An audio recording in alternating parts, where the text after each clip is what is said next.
नमस्कार, आप देख रहे हैं न्यूज 18। मैं हूं आपके साथ मेनका चौधरी और इस बुलेटिन में खबरें उत्तराखंड से। बीजेपी के राष्ट्रीय अध्यक्ष जेपी नड्डा आज टिहरी में थे। टिहरी लोकसभा से उन्होंने बीजेपी प्रत्याशी माला राज्यलक्ष्मी शाह के समर्थन में प्रचार किया। नड्डा मसूरी पहुंचे, उनके साथ सीएम पुष्कर सिंह धामी थे। नड्डा ने इंडिया गठबंधन के नेताओं पर निशाना साधा और कहा कि वे लोग क्या विकास करेंगे जो सिर्फ अपने और अपने परिवार को बचाने में लगे हैं। जेपी नड्डा सोनिया गांधी से लेकर स्टालिन और अरविंद केजरीवाल से लेकर आजम खां तक का नाम लेते हुए उन्होंने कहा कि इनके नेता या तो जेल में हैं या बेल पर।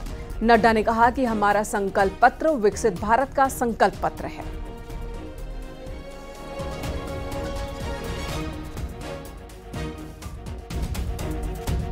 ये भ्रष्टाचारियों का जमावड़ा, ये जो इंडिया अलायंस है ना, गठबंधन, ये भ्रष्टाचार। मोदी जी बोलते हैं भ्रष्टाचार हटाएंगे।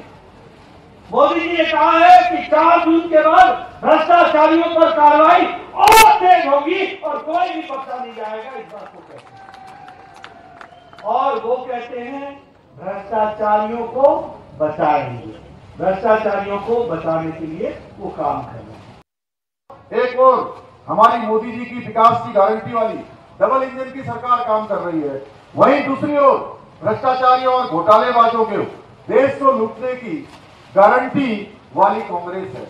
इस बार 2 विचारधाराओं में लड़ाई हो रही है। मोदी जी कहते हैं भ्रष्टाचार समाप्त करना है, परिवारवाद समाप्त करना है, तुष्टीकरण समाप्त करना है। ये कहते हैं मोदी जी को हटाना है, भ्रष्टाचार को बढ़ाना है, परिवार को संरक्षण करना है। इधर हरिद्वार के सुल्तानपुर पहुंचे सीएम पुष्कर सिंह धामी ने चुनावी सभा को संबोधित करते हुए विरोधी नेताओं पर जमकर हमला बोला और कहा कि विपक्षी नेताओं ने एकजुट होकर गठबंधन बना लिया है, लेकिन ये गठबंधन ठग बंधन साबित हो रहा है। सीएम धामी ने कहा कि विपक्षी गठबंधन के भ्रष्ट नेता या तो जेल में हैं या बेल पर हैं।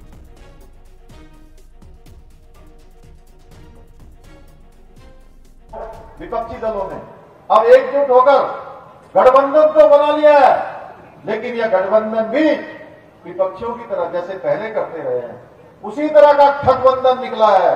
और ठगबंधन के ये नेता अब एक के बाद एक घोटालों में फंसकर जेल की सलाखों के पीछे पहुंच रहे हैं। अभी संजय गुप्ता जी बता रहे थे, देखिए आप, जेल में है, कोई शराब घोटाले में मुख्यमंत्री जेल में, अरविंद केजरीवाल जेल में है, मनीष सिसोदिया जेल में है, सत्येंद्र जैन जेल में है। भाइयों बहनों, या तो कोई जेल में है या कोई बेल में है। पौड़ी गढ़वाल से बीजेपी प्रत्याशी अनिल बलूनी का प्रचार अभियान जारी है। बलूनी ने पौड़ी गढ़वाल के रिखणी खाल में जनसंपर्क किया और लोगों से बीजेपी के पक्ष में वोट की अपील की। दोपहर बाद अनिल बलूनी कोटद्वार पहुंचे और यहां भी लोगों से मुलाकात की। बलूनी लगातार अपने क्षेत्र में सक्रिय हैं और ये भी कह रहे हैं कि इस बार चुनाव जनता ने अपने हाथ में ले लिया है और बड़े रिकॉर्ड न सिर्फ पौड़ी सीट पर बल्कि पूरे राज्य में सभी 5 सीटों पर बीजेपी बनाने वाली है।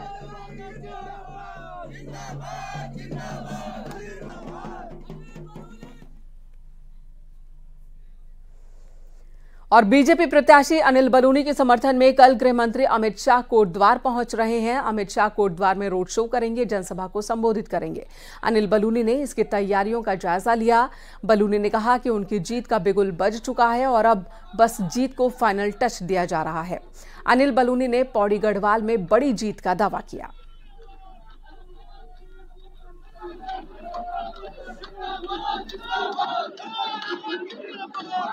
भारतीय जनता पार्टी के प्रत्याशी अनिल बलूनी इस वक्त रैली स्थल पर पहुंचे हैं। कल अमित शाह यहां पर रैली को संबोधित करने के लिए आ रहे हैं। सर, आप रैली स्थल पर आए हैं, किस तरीके की तैयारियां चल रही हैं?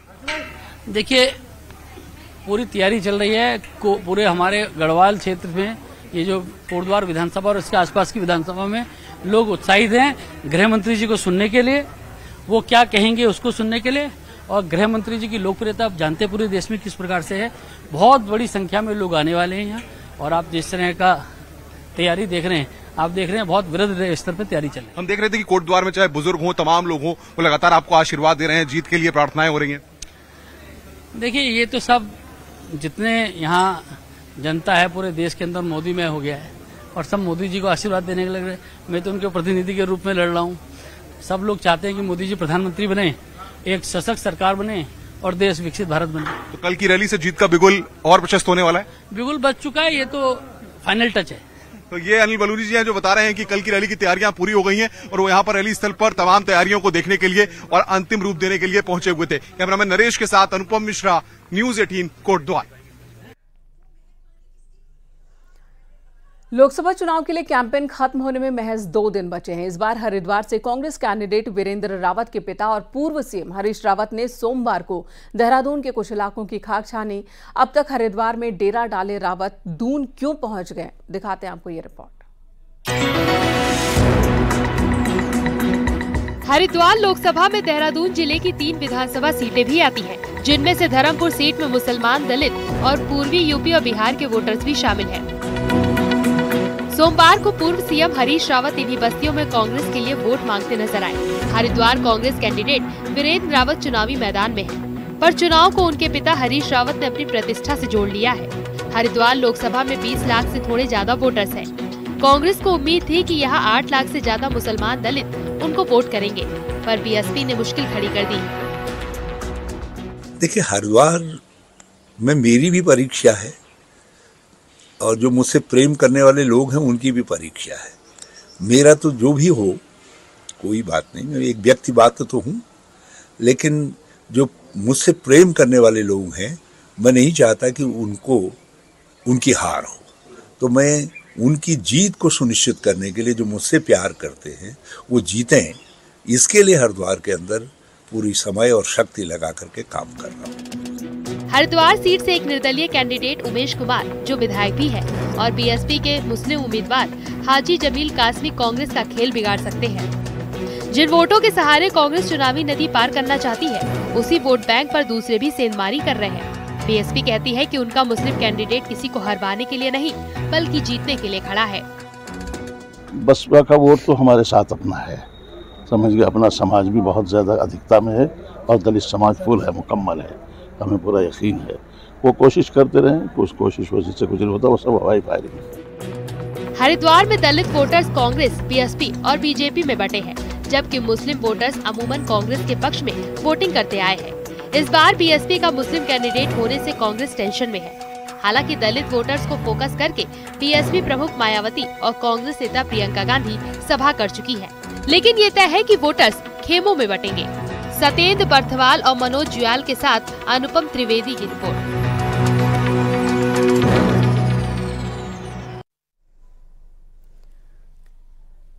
चुनाव प्रचार के दौरान सभी नेता अपने विरोधी दल के नेताओं को कटघरे में खड़ा कर रहे हैं, लेकिन कई दफा नेता बोलते वक्त सारी सीमा पार कर जा रहे हैं।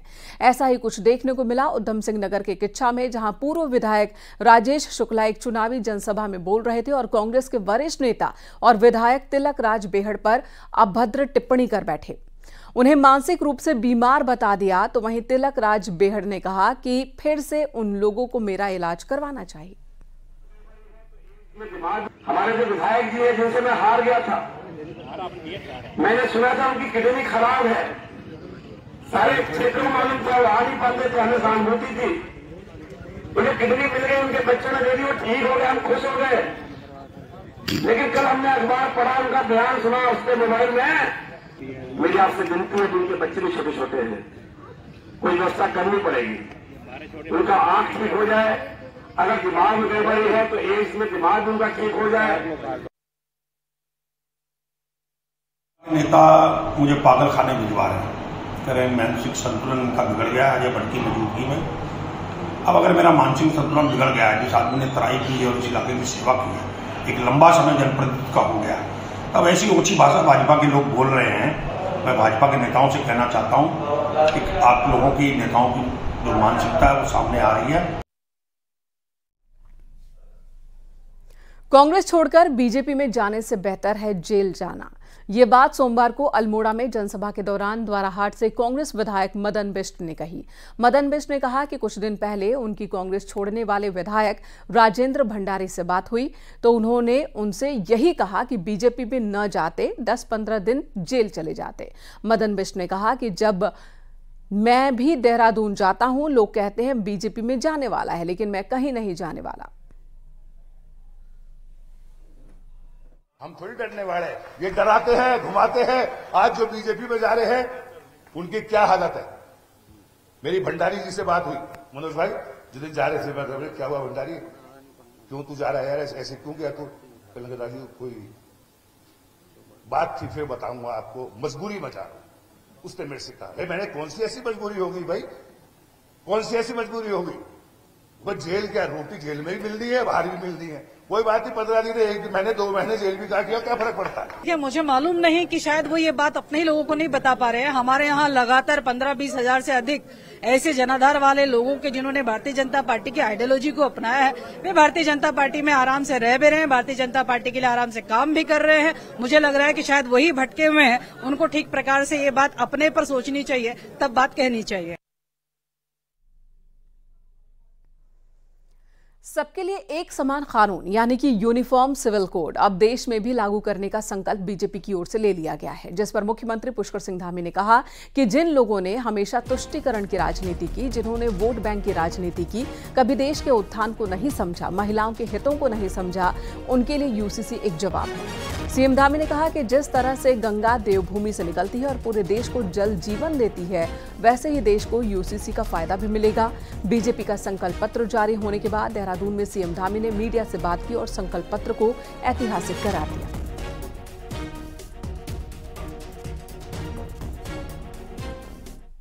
जो लोगों ने देश के अंदर हमेशा तुष्टीकरण किया है, जिन्होंने वोट बैंक की राजनीति की है, उनको महिलाओं के उत्थान से खतरा है, महिलाओं के सशक्तिकरण से खतरा है, इसलिए वो संदेह और कंफ्यूजन की स्थिति बनाना चाहते हैं। हम बहुत जल्दी जो हमारा विधेयक पारित हुआ है, राष्ट्रपति महोदय ने हमको जिसकी मंजूरी दे दी है, इसको लागू करेंगे। जो भी संदेह है, जिसने कंफ्यूजन है, वो सब समाप्त हो जाएंगे। और उत्तराखंड के अंदर ये शुरू हुआ है, तो जैसी यहाँ शुरुआत हुई है, मैं समझता हूँ वो आगे बढ़ेगी। जैसे गंगा जी यहाँ से निकलती है, पूरे देश को जल जीवन देती है, उसी प्रकार से इसका लाभ सबको मिलने वाला है। चुनाव प्रचार आखिरी दौर में है, तो कांग्रेस के प्रदेश अध्यक्ष सोमवार को अल्मोड़ा के ऐतिहासिक रैमजे मैदान पहुंचे, जहां एक जनसभा को उन्होंने संबोधित किया। इस दौरान उन्होंने कांग्रेस उम्मीदवार प्रदीप टम्टा के लिए वोट मांगे। करण माहरा ने कहा कि जनता बदलाव चाहती है, महंगाई, बेरोजगारी, अग्निवीर, अंकिता भंडारी हत्याकांड जैसे मुद्दों को लेकर जनता से वोट की अपील की। करण माहरा ने कार्यकर्ताओं से पूरी ताकत के साथ बूथ पर काम करने के निर्देश दिए। वहीं कांग्रेस उम्मीदवार प्रदीप टम्टा ने कहा कि जनता बदलाव के लिए तैयार बैठी है।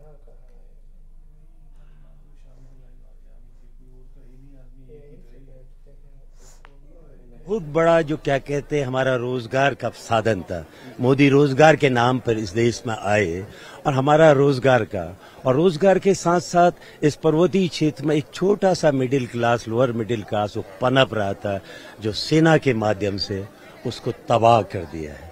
मोदी जी, आपने हमको रोजगार तो नहीं दिया, आपने आने वाली भविष्य की पीढ़ियों को भी समाप्त कर दिया।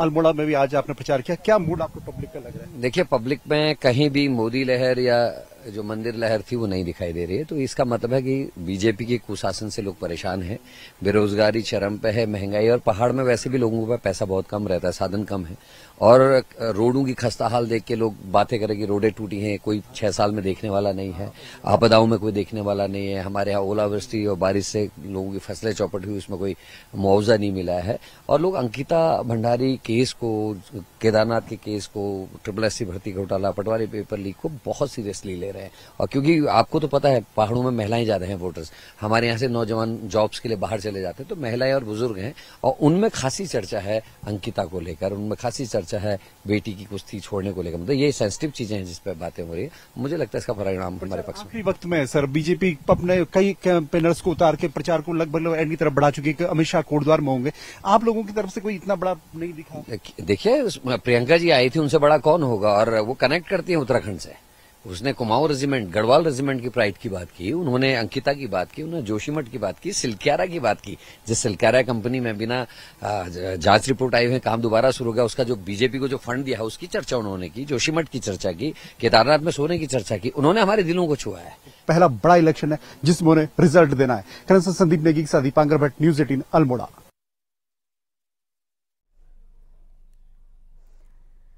टिहरी लोकसभा सीट से कांग्रेस प्रत्याशी जोत सिंह गुनसोला अपने क्षेत्र भ्रमण के दौरान विकासनगर पहुंचे, जहां उन्होंने विकासनगर मुख्य बाजार स्थित पहाड़ी गली चौक पर कांग्रेस कार्यकर्ताओं की मौजूदगी में शहरवासियों से कांग्रेस के पक्ष में वोट देने की अपील की। जिसके बाद जोत सिंह गुनसोला ने डोर टू डोर कैंपेन किया और कहा कि इस बार लोग परिवर्तन का मन बना चुके हैं और लोगों का समर्थन कांग्रेस प्रत्याशियों को मिल रहा है। मेरा नहीं है, ये जनता का जज्बाती रिश्ता है कि नंबर एक को एक ही नंबर होना रहना चाहिए।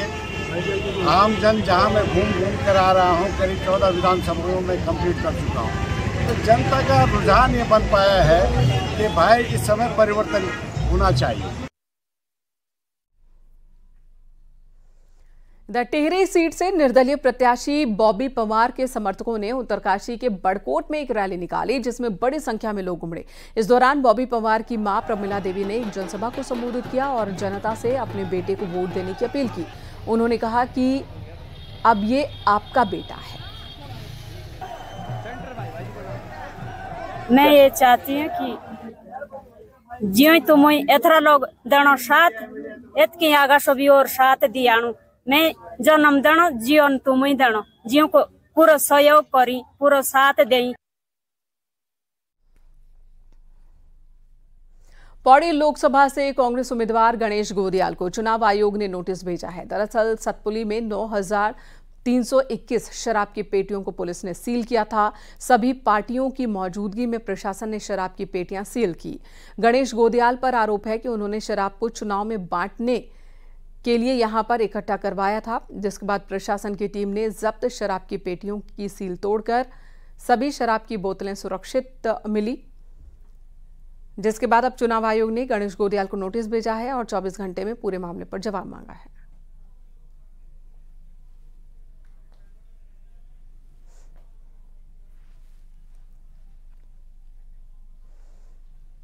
अल्मोड़ा पिथौरागढ़ सीट पर मतदान कराना आज चुनौती है। 4 जिलों की इस सीट पर 234 पोलिंग पार्टियां मतदान से 2 दिन पहले रवाना हो जाएंगी। वहीं एक पोलिंग स्टेशन पर पहुंचने के लिए पोलिंग पार्टी को 3 दिन पहले निकलना पड़ेगा।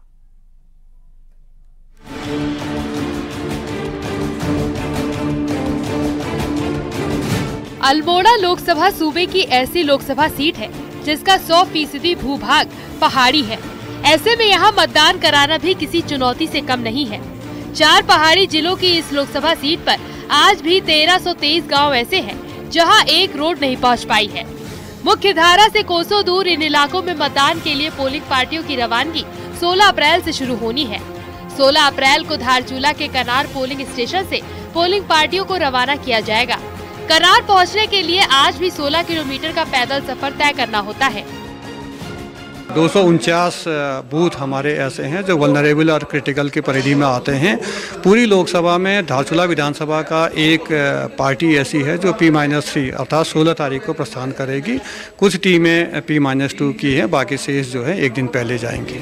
मतदान से 2 दिन पहले लोकसभा क्षेत्र में 234 पोलिंग पार्टियों को रवाना किया जाएगा। इनमें सबसे अधिक 133 पोलिंग पार्टियां अल्मोड़ा से रवाना होनी है, जबकि पिथौरागढ़ से 63 और चंपावत से 38 पार्टियां रवाना होंगी। वहीं 2122 पार्टियां मतदान से 1 दिन पहले मुख्यालयों से निकलेंगी। न्यूज़ 18 के लिए किशन जोशी के साथ पिथौरागढ़ से विजयवर्धन उप्रेती की रिपोर्ट।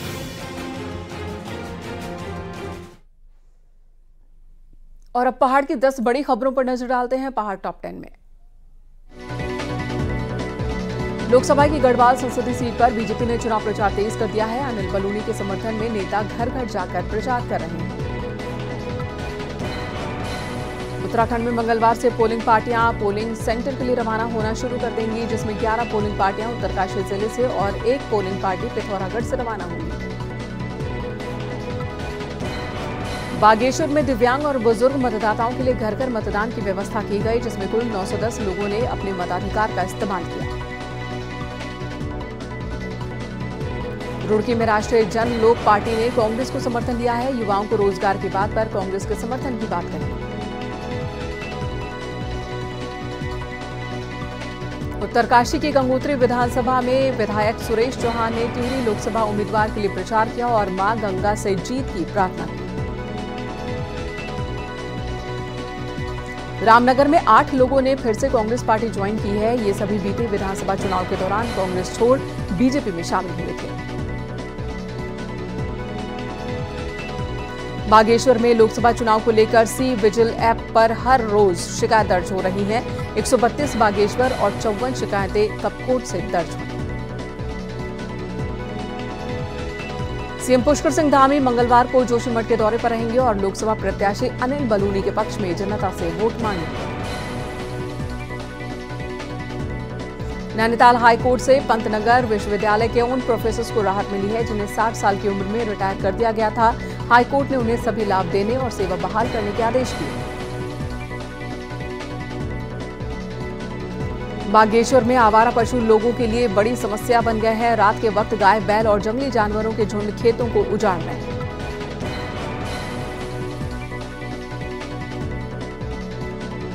यहां रुकेंगे एक ब्रेक के लिए। खबरों का सिलसिला ब्रेक के बाद भी जारी है।